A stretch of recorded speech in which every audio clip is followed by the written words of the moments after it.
In this video, I'm going to tell you 10 common mistakes parents make that can add to the rebellion and defiance that comes from their children.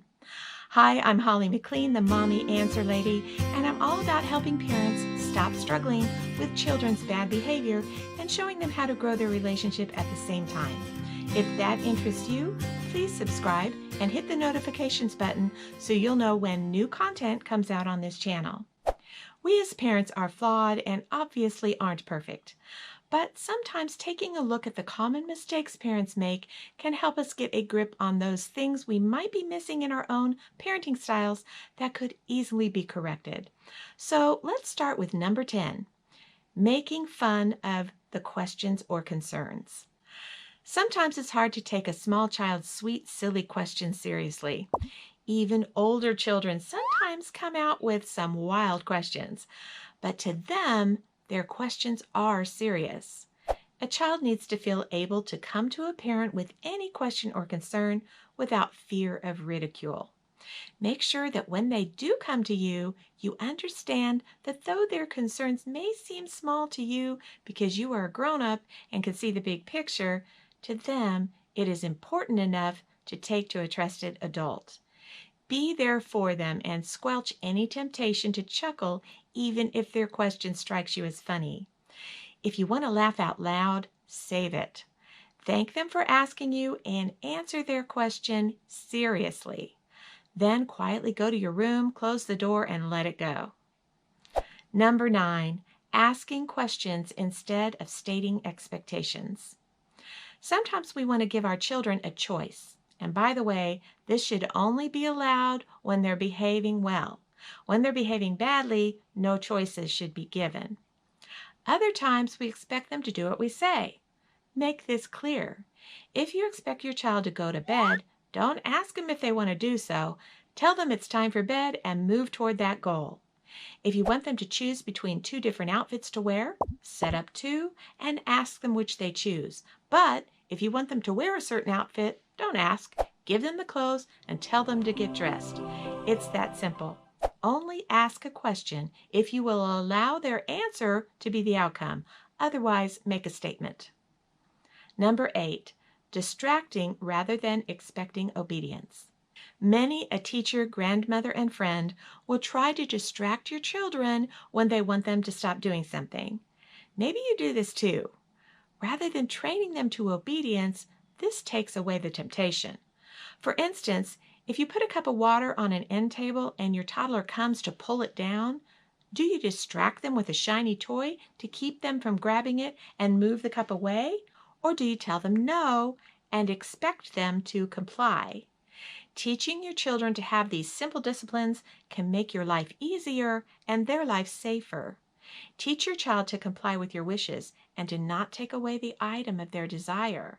They need to be able to control themselves from taking it when you tell them not to, and it is a great life lesson for them to learn.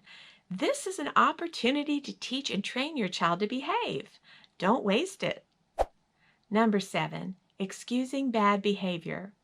There's a difference between a reason and an excuse, but sometimes stating the reason makes it an excuse. A reason is the cause of the temptation to behave badly. An excuse is giving allowance for bad behavior. When your child is misbehaving, do not make excuses for it.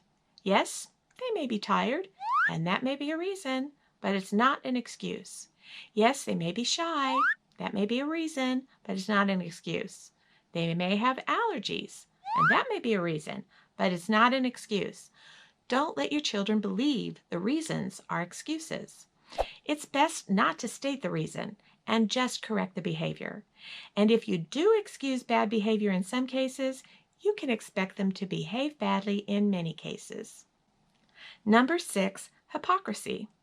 When a parent tells a child to clean up their room but doesn't keep their own spaces clean, that ends up to be hypocrisy in the mind of the child.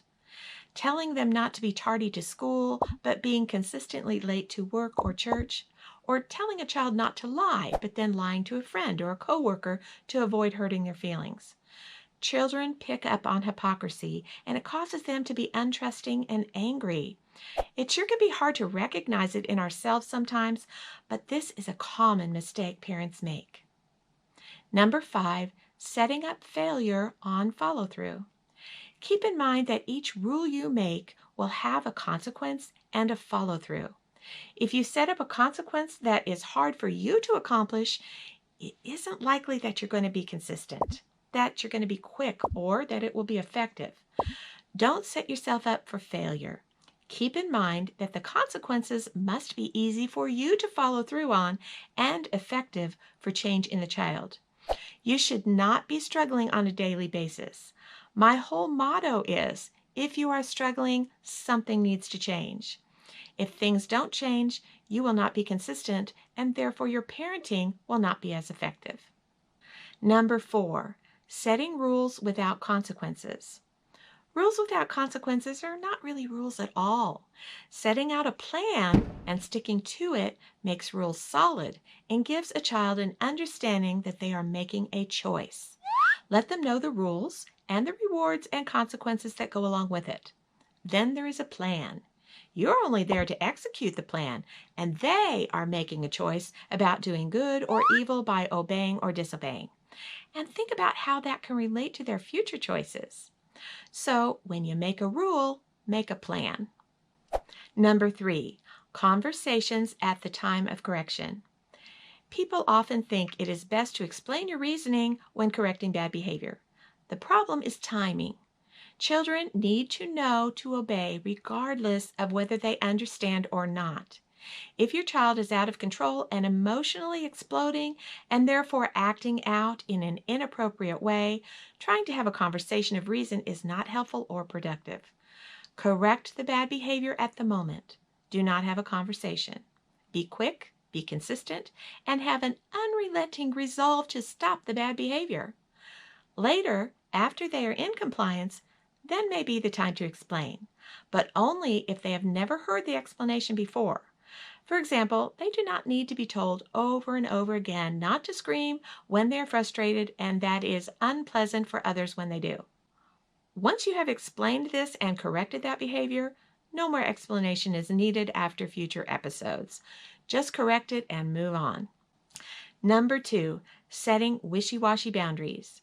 Your children will feel more secure and be able to more specifically obey when your rules are clear. If you aren't sure of the boundaries, how do you expect them to be? Think about a physical boundary.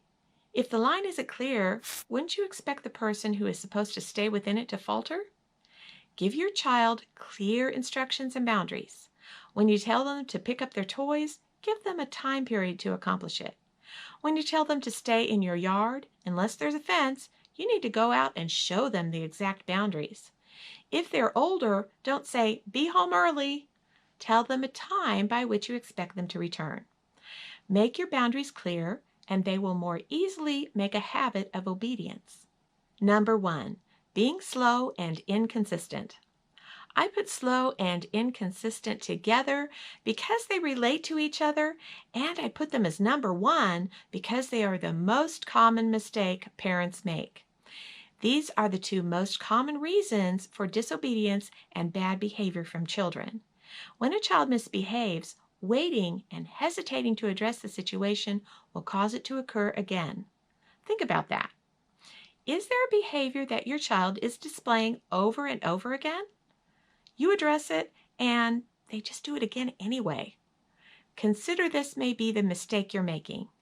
Giving them several chances or counting to 10 only makes them disobedient until 9, which is actually allowing disobedience while you watch. They are comfortably disobeying your instructions in your presence while you sit there and count. It doesn't matter how many great parenting ideas you find to take care of bad behavior. If these ideas are not implemented quickly and consistently upon the arrival of the undesired behavior, they aren't going to work effectively. The idea might be a great one, but applied slowly or without consistency, it will not produce lasting results. Training a child effectively means following through quickly and every time without hesitation and without exception. If the methods you have tried so far aren't working, it would be wise to consider this may be the reason. I will be putting out another video soon that will cover 10 more common mistakes parents make, so look for that one to come. If you have enjoyed this video, please hit the subscribe and notifications buttons so you'll know when new parenting content posts on this channel. Parents, you can do this. Thanks for watching.